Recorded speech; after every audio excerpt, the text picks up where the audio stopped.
Ana Pontón amosou en Muros o seu rexeitamento á corrupción política. A voceira do BNG afirmou que o seu partido pedirá explicacións a Pedro Sánchez e que é preciso ir ata o fondo, caia quen caia. Esta mañá, a portavoz nacional do BNG, Ana Pontón, visitou o Concello de Muros. Nese escenario, a nacionalista reafirmou o seu rexeitamento á corrupción e reiterou a súa posición de tolerancia cero cara a ela en relación ao informe da Unidade Central Operativa da Garda Civil.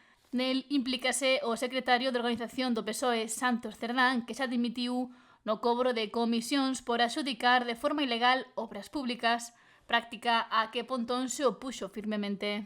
Que a xustiza investigue pois o que neste momento é un informe policial e que vayan até o fondo, que caia quen caia, porque a corrupción creo que non a podemos tolerar nunca, faille un dano enorme á democracia e ademais provoca algo que é moi grave, que é incidir no descrédito da política, que é xusto que menos necesitamos nun momento donde vemos pois como discursos de extrema dereita están empezando a calar máis entre diversos sectores da poboación. Afirmou que dende o BNG teñen claro que esta corrupción afecta ao bipartidismo, xa que apuntou que o PP non está en posición de dar leccións de ética neste sentido. Entre outras cousas porque este é un partido condenado por corrupción, é o partido da Caixa B, o partido de Bárcenas, de M. Rajoy, ou o partido que en Galiza está permitindo pois, pagar sobrecustos como o Hospital Álvaro Cunqueiro. Polo tanto, un sobrecusto, por certo, de 470 millóns de euros. Nós o que exiximos é que haxa pois, a máxima transparencia, a máxima contundencia. Creemos que o señor Sánchez ten que dar explicacións, pero é evidente que o Partido Popular non é unha alternativa de rexeneración democrática porque un partido condenado por corrupción o único que nos demostra é que digamos, o seu nivel ético nese terreo pois, e as súas prácticas foron as que foron.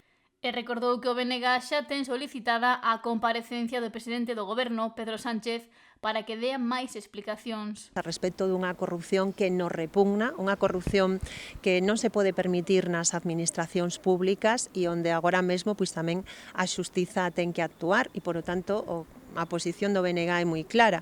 Nos somos unha forza política que vai a loitar sempre contra a corrupción e somos unha forza política, ademais, que demostra que hai outra forma de facer política, porque nestos máis de 40 anos de vida do BNG nos non temos ningunha persoa condenada por corrupción, a diferencia do Partido Popular e tamén do Partido Socialista, que acumulan múltiples casos nas súas filas. Pontón lamentou que a corrupción sexa xa sistémica e que nesta ocasión vaia máis alá da política.